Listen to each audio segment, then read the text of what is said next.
দিয়ে দিয়ে একটু সরিষার তেল দিব, আর একটু সয়াবিন তেল, দুই ধরনের তেল দিলাম। এখন ফ্রাই প্যানে দিব, প্রথমে শুকনো মরিচটা ভেজে নিব।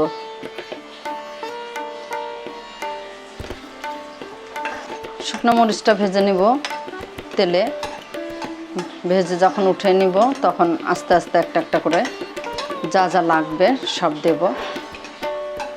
আর একটু হবে,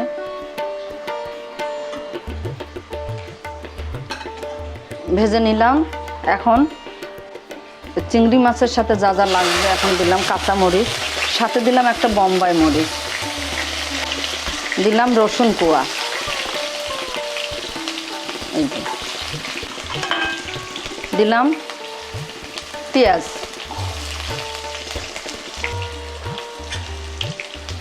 দর্শক এগুলো একটু কিছুক্ষণ ভেজে নিব, এই জন্য যে চিংড়ি মাছ বেশি সময় ভাজলে শক্ত হয়ে যায়, তখন বাটাবাটি করতে সমস্যা হবে। এটা আগে ভেজে নেই, কিছুক্ষণ হলে তারপরে দিব চিংড়ি মাছ। দর্শক আজকের এই রেসিপিটা অনেকের কাছে একটু ভিন্ন রকম লাগবে, দেখতে থাকুন, চেষ্টা করলে আপনারাও করে খাবেন। এর সঙ্গে দিয়ে দিচ্ছি এখন এই যে চিংড়ি মাছটা, একটু ঢাকনা দিয়ে ঢেকে দেই।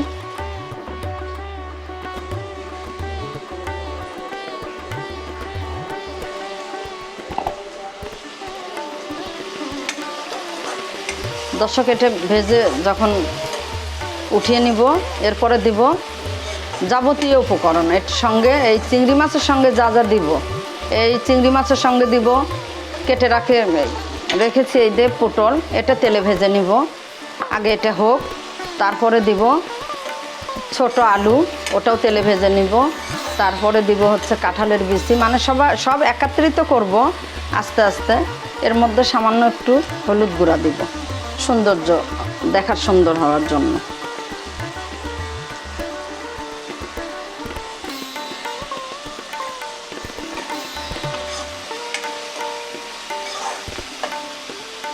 আবার ঢেকে দেই।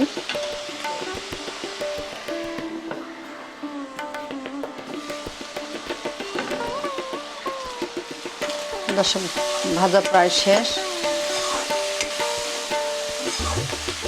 আর একটু লাল করব, আর একটু লাল হবে। দর্শক এটা এই ভর্তাটা পাটায় বাটা হবে না, ব্লেন্ডারও ব্লেন্ড করা হবে না, এটা একটা মাটির থালার বাটনা আছে, ওই বাটনাতে সুন্দর করে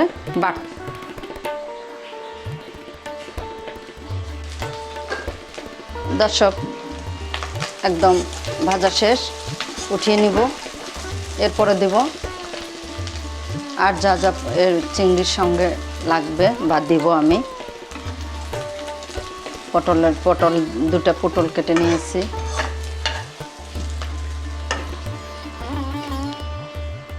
দর্শক আর একটু তেল দিব।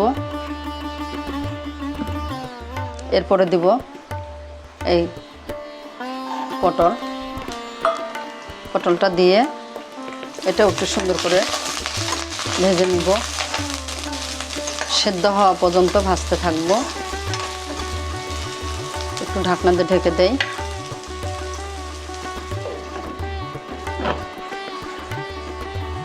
এই যে দেখতেছেন,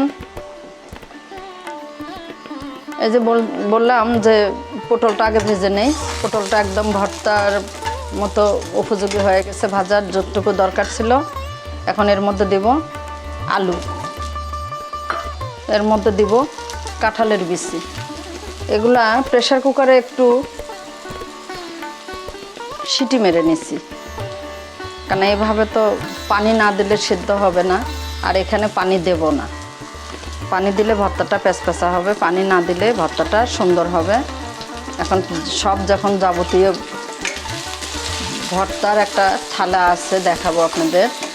এটা পাটায়ও বাটা যাবে না, হাতেও হবে না, তো এই থালে যখন বাটবো তখন এটার স্বাদ ওটাতেই।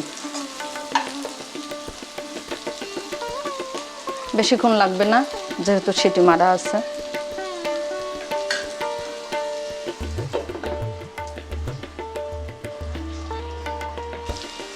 এটা আমার মানে ভেজে নেওয়া হয়ে গেছে, কারণ এটা আলাদা করে সিদ্ধ করে নেওয়া হয়েছিল, তো নিয়েছিলাম আলাদা করে সিদ্ধ করে। এই যে এটা তাছাড়া এখানে এভাবে ভাজতে অত সুন্দর হইতো না, যার জন্য একটু সিদ্ধ করে নিয়েছিলাম আলাদা, প্রেসার কুকারে সিটি মেরে নিয়েছিলাম। এখন এটা সম্পূর্ণ হয়ে গেছে, এখন এটা নামাবো। স্বাদ মতো লবণ দিব, লবণটা। তারপরে সব চিংড়ি মাছ ভাজা আছে, কাঁঠালের বিচি ভাজা আছে, পটল ভাজা আছে স্লাইস করে কাটা, আলু আছে সিদ্ধ করে তেলে ভাজা, তারপরে রসুন কাঁচামরিচ সব দিয়ে আলাদা পেঁয়াজ দিয়ে একটা ভাজা আছে। এখন শুরু করি ভর্তাটা করার জন্য। প্রথমে মরিচটা ডলে নেই, তবে এগুলা এক আলাদা আলাদা করে সব ডলে পিষে একসঙ্গে করব, তা আলাদা করে এভাবে ডলে নিচ্ছি। এটা দিয়ে করানো হয়, এটাতে বলে মাটির থালের সাথে নোড়া। অফ ক্যামেরায় আমি বেটে নিয়েছি, কেন একটু সময় লাগছিল, এত সময় ধরে আপনাদের সঙ্গে না থেকে একটু অফ ক্যামেরায় বেটে নিলাম। এখন দেখুন ভর্তাটার লুক, এটা এখন একদম পরিপূর্ণ সম্পূর্ণ সুন্দরভাবে একদম দেখুন কালারটা কত সুন্দর। একটু হাত দিয়ে মেখে নিব, এই তেল দেওয়ার কারণে দেখেন একদম তেল দিয়ে ভেজে নিয়েছি, তো এখন আর লেগে নাই একদম মাটির থালাটা। দর্শক, এই ভর্তাটা অনেক স্বাদের। তাহলে এর সঙ্গে আমি কি দিলাম? প্রথমে দিলাম চিংড়ি মাছ, চিংড়ি মাছের সঙ্গে দিলাম কাঁঠালের বিচি, আলু, পটল। তো সব তো আলাদা আলাদা করে আপনাদেরকে দেখাই দিলাম যেভাবে ভেজে নিতে হবে। আর লাস্টে মাটির থালা এটা এভাবে নোড়া দিয়ে বেটে নিলে এটা অসাধারণ একটা ভর্তা। এটা খেতে যেমন, দেখতে যেমন লোভনীয় লাগছে, খেতেও তেমন। তা এখন এটা গরম ভাতের সাথে খুব ভালো লাগবে। যারা একবার এই ভর্তাটা খাবেন তাদেরকে একটু কষ্ট হলেও বারবার মনে হবে যে থাক একটু সময় বের করে আবারও বানিয়ে খাই। ভর্তাটা এতটাই লোভনীয় এবং এতটাই স্বাদের, একবার চেষ্টা করবেন, বাড়ির সবাই ফিদা হয়ে যাবে আপনার জন্য। এখন উঠিয়ে নিব, গরম ভাতের সঙ্গে পরিবেশন করব। তা আপনারা যে যেখান থেকে দেখছেন ভালো থাকবেন, আশা করি ভালো থাকবেন, ভালো অবশ্যই দোয়া করি ভালো থাকেন। এই যে ভর্তাটা উঠে নিই দর্শক।